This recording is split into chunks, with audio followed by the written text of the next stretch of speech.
menangkap hadirnya Tuhan dalam situasi kehidupan harian. Boleh juga. Wah itu, tapi nggak mudah loh itu, Mike. Nggak mudah. Menangkap kehadiran Tuhan di setiap momen-momen kehidupan ya. Iya, harian. Harian.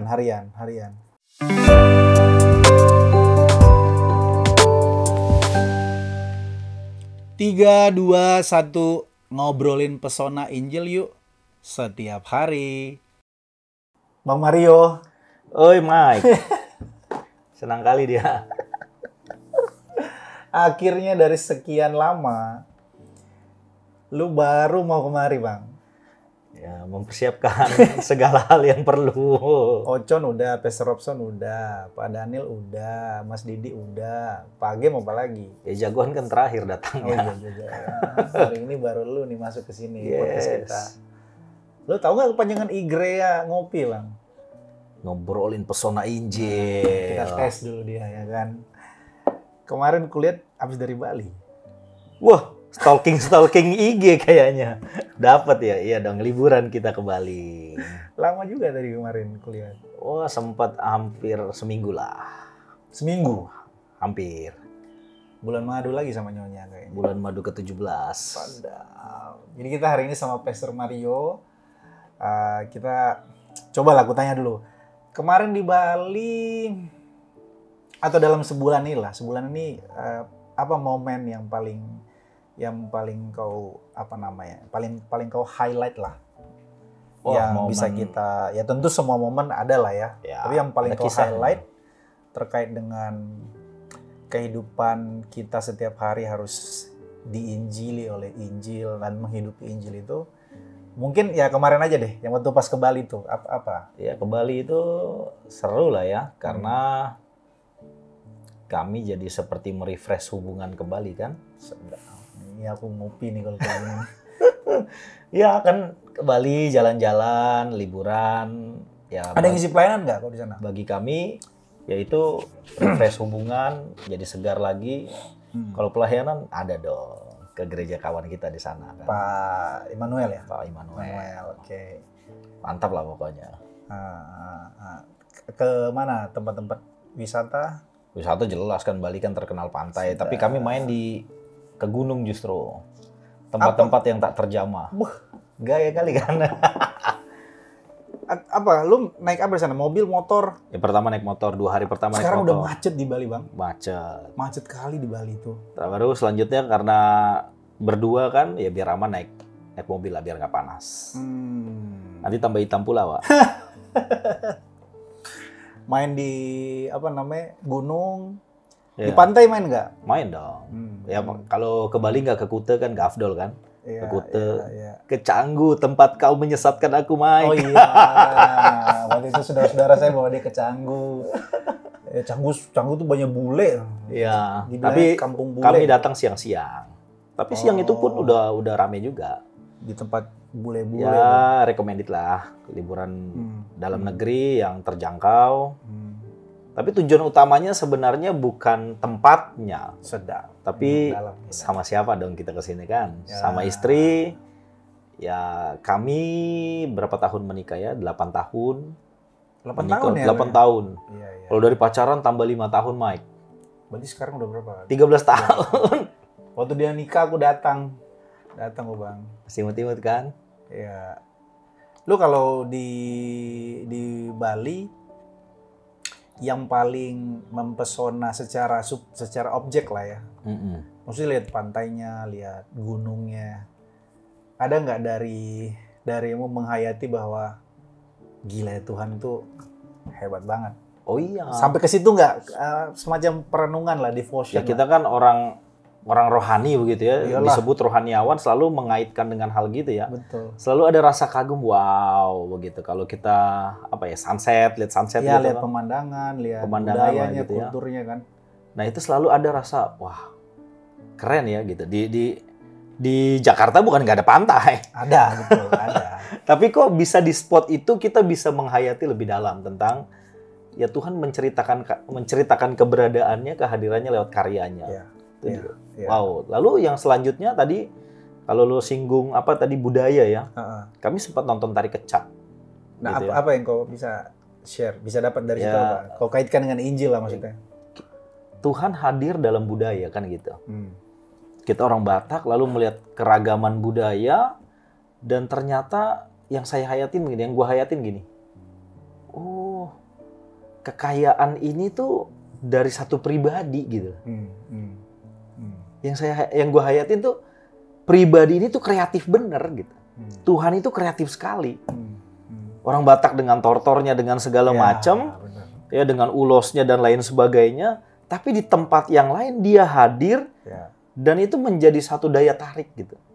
Dan semua orang dari kita kan di Bali itu mancanegara ya, ketemu orang India segala macam.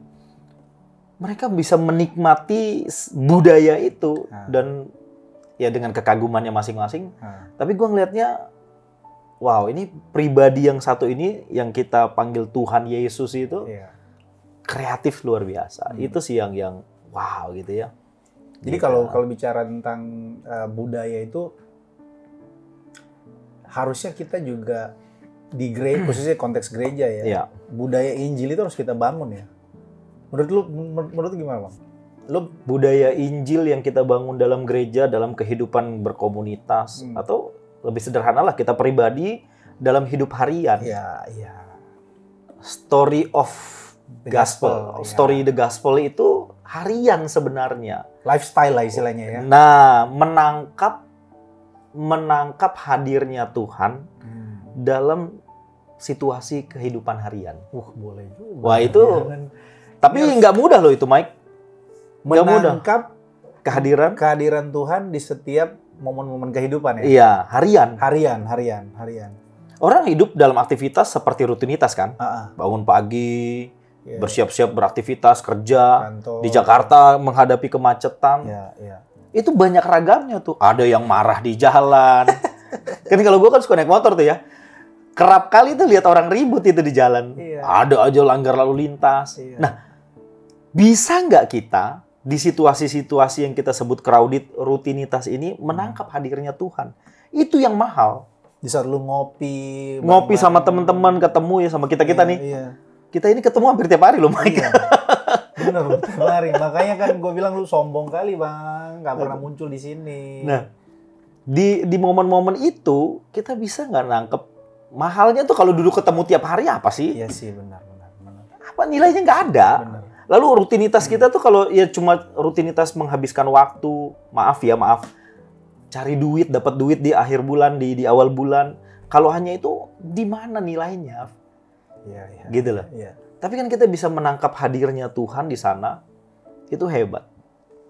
Itu yang terkesannya mudah, tapi sebenarnya sulit loh. Iya nggak sih? Seperti Tuhan ya, kita sama Tuhan ya kita berelasi lah sama Tuhan. Tapi untuk menangkap kehadiran Tuhan itu menurut aku butuh butuh meditasi, butuh istilahnya alarm kesadaran kita bahwa kehadiran Tuhan itu dia maha hadir dimanapun dia ada dan apapun dan bagaimanapun situasi kita, dia ada di sana. Untuk pekah menemukan itu. Nah itu dia. Itu nggak mudah. Latihan. Kan kekristenan itu bicara latihan, mengembangkan spiritualitas ya. Mengembangkan spiritualitas kita. Kata yang dipakai itu keseringan tuh nggak enak didengar, disiplin. Tapi tidak ada kata lain untuk membawa kita lebih bertumbuh dalam spiritualitas kita. Disiplin rohani itu sangat penting. Gue setuju. Ya. Gue setuju. Orang nggak bisa menangkap apa-apa di dalam harian hidupnya. Itu momen seperti biasa aja. Ya karena dia nggak pernah punya disiplin hariannya itu. Sehingga di momen-momen yang harusnya dia bisa menangkap pesan Tuhan, dia nggak bisa tangkap. Oke. Ini waktu gue ke Bali nih ya. Itu walaupun kita liburan kan. Harusnya kan orang bayang, liburan happy gitu ya, foto. Pasti kan selfie. Kami cuma berdua, nggak ada yang fotoin. Tetap aja ada momen-momen di mana istri gue begini ya. Pasti di dalam diri istriku itu, ngeliat, suami gue begini ya, ada kurangnya kami itu. Itu konflik gitu loh. Di mobil udah bete, lu kenapa kesini-sini melulu gitu kan. Tapi, nah ini dia, belajar. Sama seperti mengenal pasangan, sama Tuhan tuh namanya berelasi ya. Iya. Mengenal. Setuju. Aku ingat Martin Buber ya. Martin Buber bilang gini. I become you. I and you become us. Ya. Aku itu tidak berarti kalau tanpa kamu. Tanpa kamu ya. Jadi berharganya aku karena ada keberadaanmu kan. Kamu dan aku tuh ya jadi kami, jadi ya, kita. Jadi kita. Atau juga dibuat bahwa kita itu jadi berharga, kita jadi berarti ketika kita kenal Tuhan. Yes. Aku mau ngomongin soal ini. Kan waktu lu pergi ke Bali itu kan momen dimana ya merekonstruksi dalam pengertian atau merevitalisasi bagaimana relasi kalian berdua kan, saling mengenal lebih jauh, lebih dalam. Coba kuhubungkan dengan ini Bang, hubungin dengan hubungan kita dengan Tuhan, relasi kita dengan Tuhan gitu Bang. Oke. Menurutmu relasi dengan Tuhan itu apakah gampang? Apakah semudah dengan kita berkata, aku percaya kepadamu Tuhan, atau semudah dengan kita berkata, aku berdoa, baca Alkitab? Apakah semudah itu mengenal Tuhan itu? Kan selama ini orang berpikir, udahlah pokoknya kita percaya Yesus, kita ke gereja, kita berdoa sebelum makan, sebelum tidur, sebelum pergi kerja. Dalam rentetan itu ya. Iya, dalam rentetan aktivitas keagamaan lah gitu. Jadinya lah gitu. Sebagai orang Kristen berdoa, tapi yang harus dipahami dulu kata relasi itu dulu kan. Oh, oke. Mulai dari kata relasi kita dengan Allah rusak setelah manusia jatuh dalam dosa. Setuju. Ya. Faktanya setelah jatuh dalam dosa, manusia selalu menghindari Allah, itu dulu. Itu fakta kan? Ya, Alkitab mencatat itu dalam kitab Kejadian. God center jadi self center. Iya, manusia menjauhi Allah, tapi yang luar biasa Allah mencari manusia. Itu yang membedakan kita dengan agama pada agama. Dan naturnya Injil selalu seperti itu. Allah yang menyelamatkan. Allah Yesus mencari Sakeus orang berdosa, sebab anak manusia mencari dan menyelamatkan yang hilang. Ya itu naturnya Injil. Nah, ketika Allah menyelamatkan kita, tujuannya apa? Relasinya dikembalikan. Nah, relasi berarti, ini kata kuncinya, nyaman. Wah, ini agak lain nih bro. Relasinya harus nyaman. Di sana ada Bang Leandri itu di belakang kamera. Bro, ini agak lain nih. Relasi itu nyaman. Loh, kenapa lu demen temenan sama gue? Kita berteman nih. Bukan baru kemarin pertemanan ini. Coba aku tanya lo, Bang Leandri, lu setuju nggak relasi itu nyaman, Bang? Mana, Bang? Gimana, Bang? Ya, setuju. Agak lama jawab. Kayak nggak yakin dia. Agak lama jawabnya. Ada kenyamanan. Nah, betul, gue Allah setuju. mencipta itu loh. Di mana letak kenyamanannya? Dosa membuat manusia menghindari Allah, kan gitu ya? Lari dari Allah. Allah, Kristus mengampuni kita. Ditebus dulu. Sehingga tidak ada pengganjal, tidak ada tembok yang menghalangi kita untuk berelasi dengan Allah. Itu mencipta kenyamanan di dalam hubungan itu. Sehingga relasi kita bukan berdasarkan hukum lagi. Bukan berdasarkan transaksional. Betul. Bukan berdasarkan lu harus buat A, B, C, D supaya lu dikasihi Tuhan. Tapi penebusan di dalamnya ada penerimaan Allah dalam Kristus untuk kita, kepada kita, sehingga kita bisa menemukan kenyamanan sejati di dalam Dia. Menurut gue sih hubungan ya begitu ya, harus nyaman ya. Sehingga kita bisa nyambung terus tuh. Gitu. Nah, nanti di sana baru membangun pertumbuhan spiritualitasnya. Sadar bahwa kita butuh berdoa. Kenapa? Kenapa kita berdoa? Ya memang disuruh berdoa. Loh, bukan di situ letaknya. Berdoa ya karena ada cicilan belum dibayar Tuhan. Jadi ke situ ya? Iya, berdoa, anakku nanti gimana. Baca Alkitab, kenapa? Orang berlomba-lomba nih. Ini akhir tahun nih. Orang-orang mulai menyusun apa tuh namanya tuh? Buat pencapaian tahun depan. Baca Alkitab. Resolusi. 3 pasal sehari, 5. Bukan di situ letaknya. Kalau kita nggak tahu bahwa memang kita membutuhkan firman Allah. Dan di sana Dia bicara pada kita. Wah, repot kita nanti beragama nanti jadinya. Iya. Kalau kita hubungin ke hubungan suami istri ya, kalau lu sendiri waktu di Bali sama Nyonya, tentu kenyamanan itu sudah 8 tahun ini, udah 13 tahun kenyamanan itu dibangun. Tapi tidak selamanya nyaman kan? Nggak selamanya nyaman. Gitu. Ada saja momen-momen ketidaknyamanan. Ada dong. Itu nanti kita hubungin dengan bagaimana hubungan kita dengan Tuhan. Ya. Ada nggak momen-momen ketidaknyamanan? Misalnya lu bisa sharing nggak momen ya di Bali itulah misalnya. Yang tadi kau bilang, kok kau ngajak aku ke sini lagi gitu. Ego kan ada ego. Ini poin. Ego. Memang aku sengaja istri Pastor Mario yang biar egonya diungkapkan. Gary Thomas tuh bilang. Gary Thomas. Okay. Ya, pernikahan tuh tempat di mana kita semakin disempurnakan, diperbaiki. Jadi kan nggak ada hal yang tersembunyi. Idealnya kan begitu. Yeah. Sehingga ada sisi-sisi di mana yang kita harus saling menyesuaikan. Berarti ada sisi yang sebenarnya nggak pas. Aku sama istriku nggak cocok. Jadi ini suami-suami sama istri, pasangan-pasangan, nggak cocok kita tuh sama pasangan kita. Jadi kalau ngomong gini, aduh kita harus mencari kecocokan nih antara kita. Nah, mencari kecocokan itu PR. Justru mencari kecocokan dari ketidakcocokan sebenarnya. Iya, pasti nggak cocok, nggak mungkin cocok. Kan kemarin kita ngobrol, Mike, lu berapa bersaudara sih? 4 gitu kan? Iya. Emang kita cocok lahir dari satu kandungan aja nih, satu orang ibu nih. Nggak cocok. Apalagi lain budaya. Istriku dibesarkan, ya kami sama-sama orang Batak, tapi besarnya beda komplek gitu kan. Betul. Dia sekolah di mana, nilai-nilainya kan lain. Beda kulturnya. Beda kultur, ketemu, disatukan di rumah. Nggak mungkin cocok. Terus, nah PR-nya mencari kecocokan, menyesuaikan diri. Gitu ya. Nah, disitulah letak penanggalan ego. Oke.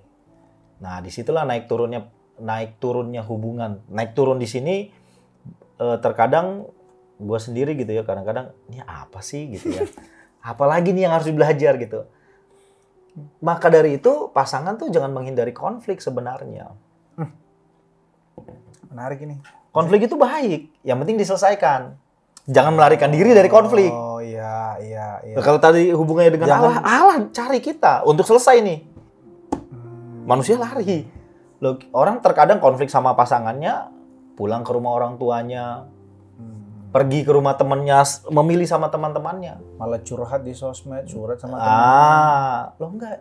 Konflik itu baik. Yang penting mau menyelesaikannya secara dewasa. Oke, kalau lu hubungin dengan Tuhan, balik lagi masalah ego ya. Maksudnya momen-momen kita sepertinya nggak nyaman nih sama Tuhan. Apa sih yang membuat kita nggak nyaman sama Tuhan? Iya, nggak nyaman nih, harus berdoa, harus baca Alkitab, harus melakukan aktivitas. Ada tuntutan ini ya, dianggap sebagai tuntutan. Oke, kita simpulin gini deh. Harus nyangkal diri, pikul salib, harus mematikan kedagingan. Ini justru nggak nyaman nih buat kita. Padahal tadi nyaman itu bicara relasi. Dengan kata lain, kita menyangkali relasi kita dengan Tuhan nggak sih kalau kita tidak mau menyangkali kedagingan kita, egonya kita itu. Kalau dari sudut pandang lu gimana? Kalau Paulus tuh ada menyinggung ini Kristen kanak-kanak, lalu ada dewasa kan gitu ya. Iya. Ini waktu dipertimbangkan juga. Ya, ada yang kanak-kanak, ada yang dewasa. Berarti ya bicara soal kenyamanan tadi ya seperti ini, kanak-kanak berarti egonya selalu di depan. Nah, semakin bertumbuhnya kita di dalam perjalanan iman kita, sadar benar bahwa banyak hal di mana aku harus menyesuaikan diri sama Tuhan. Aku harus menyesuaikan diri dengan Tuhan. Iya, perangkatnya dikasih loh, Mike. Bukan Tuhan yang harus menyesuaikan diri dengan kita. Ya. Kita mau terbalik.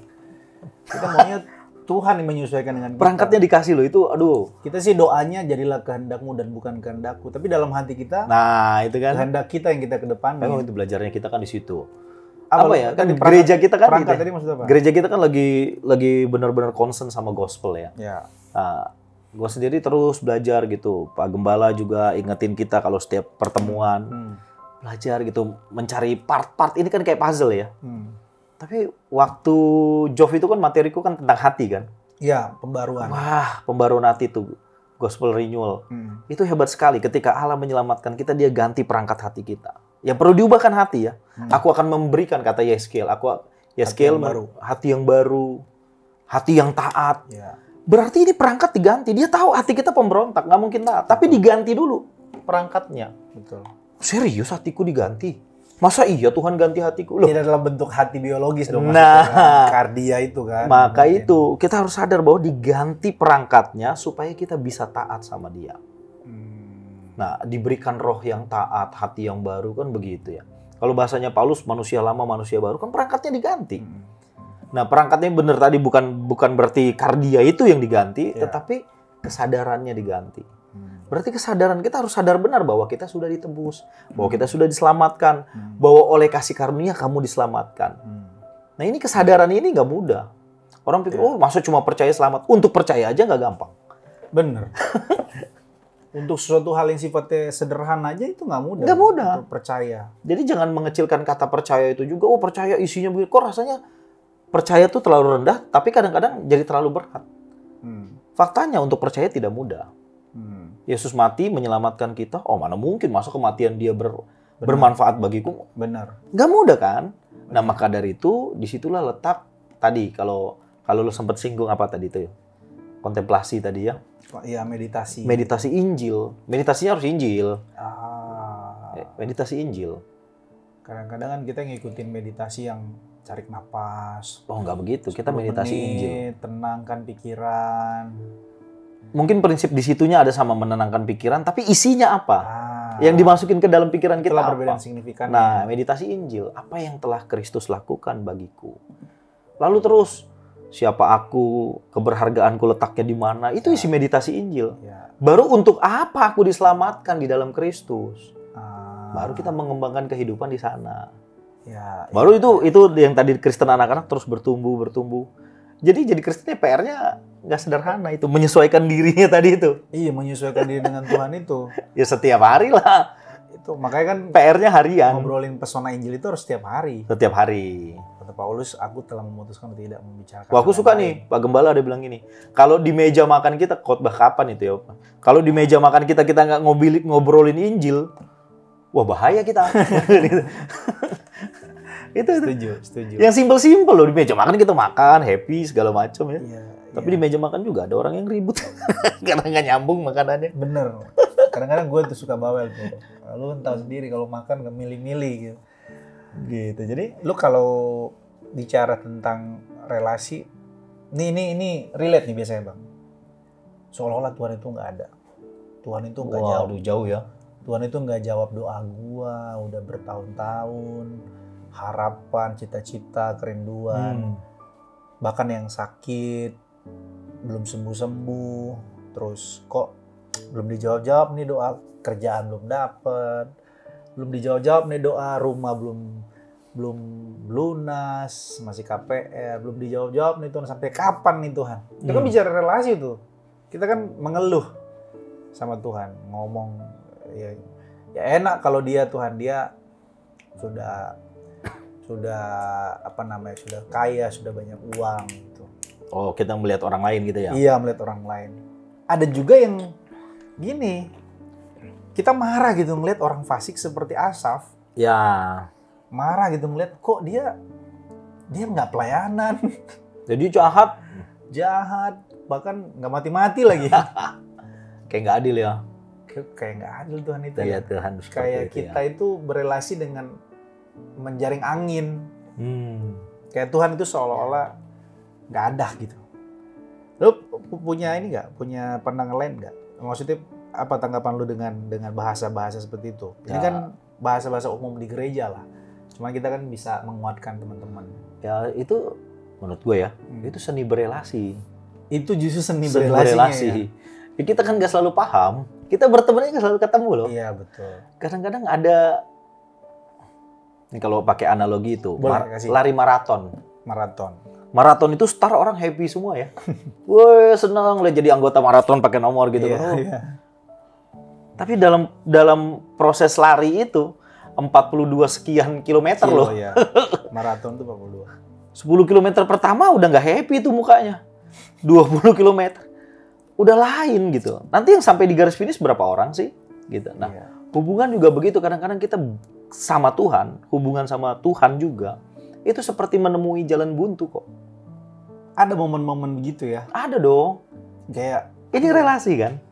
Ini Tuhan tuh sebenarnya apa sih maunya Tuhan? Ini bukan mesin jackpot kan? Iya. Krek dapat. No, ini relasi. Iya. Ya seni lah, seni menemui Tuhan kali gitu ya. Ada sisi-sisi di mana apa ya tuh kita merasa Tuhan sulit ditemui. Lu sendiri, ini gue agak spesifik, agak personal. Lu sendiri pernah ngalamin situasi begitu? Pernah dong. Kayak, aduh, gimana ya Tuhan ini? Ya, pernah. Dan motor merah itu, Mike, itu tempat paling asik ngobrol sama Tuhan. Sama Tuhan loh, di atas motor merah. Yang lu maksud di awal menemukan kehadiran Tuhan di keseharian kita ya. Iya, lu di motor momen-momen kan suka nganter istri ya ke kantornya ya. Jalan paling enak untuk berdoa di atas motor tuh di Kemayoran. Ya, ini kalau bagian kita tuh hikmat kamar mandi. Hikmat kamar mandi. Hikmat motor. Di atas motor loh. Kalau aku sambil jalan pagi. Ya, aku pernah dengar tuh lu cerita ngobrol-ngobrol sendiri di jalan. Ngobrol-ngobrol sendiri gitu. Itu seni sih ya. Ada istilah momentum prima. Iya, apa tuh? Momentum prima itu ya momentum-momentum yang kau tuh dapat pencerahan dari Tuhan, dapat remind dari Tuhan. Ya di situ kita disegarkan, dikuatkan dari situasi. Kan hidup kita absurd ya. Besok kita nggak tahu jadi apa gitu kan. Tapi oke, terus kita Albert Camus, salah satu filsuf, kita berdoa memiliki pandangan absurditas. Jadi buat gue pribadi itu normal dalam satu hubungan ya. Sulit membaca atau sulit menemukan kalau berelasi sama Tuhan. Ya seni menemukan Tuhan itu nggak sederhana. Bukan mesin jackpot dia. Iya. Truk jadi enggak. Pribadi kok. Ya kalau kita lihat dia sebagai pribadi ya. Iya.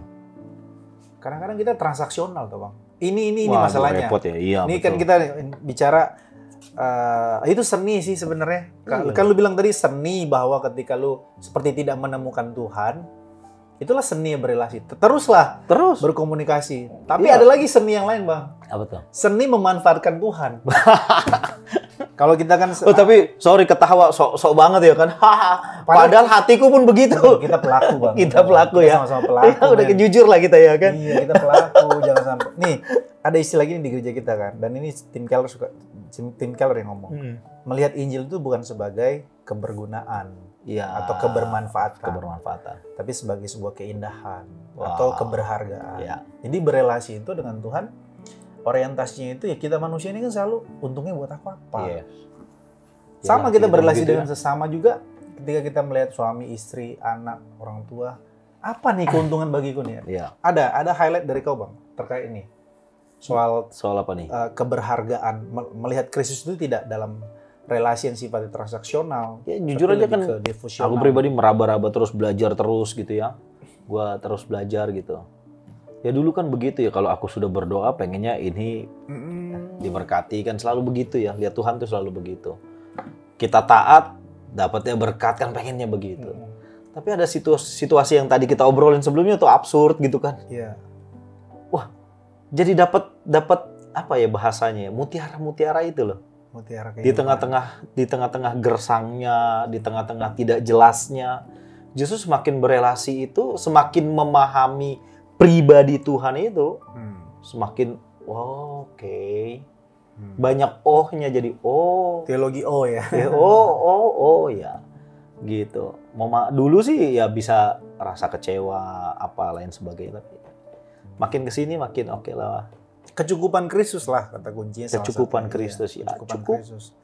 Artinya ya kalau misalnya apa yang lu doakan, apa yang lu harapkan itu juga tidak kesampaian, tidak kejadian, bukan itu isunya. Karena isu utama masalah kita kan masalah fundamen, masalah dosa itu kan udah diselesaikan. Itu sebenarnya jadi kesukaan kita atau kecukupan kita. Kalau persoalan eksistensial kita diterima, dihargai, ditolong, dicintai dan lain sebagainya, ini kan sebenarnya harus kita pandang dalam kacamata Injil bahwa ini semua sudah direngku dalam Kristus kan. Betul. Sebenarnya.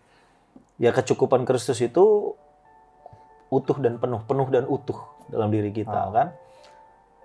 Nah, memahami ini pun sulit karena manusia itu makhluk realitas, harus dilihat. Iya, gua ngerti.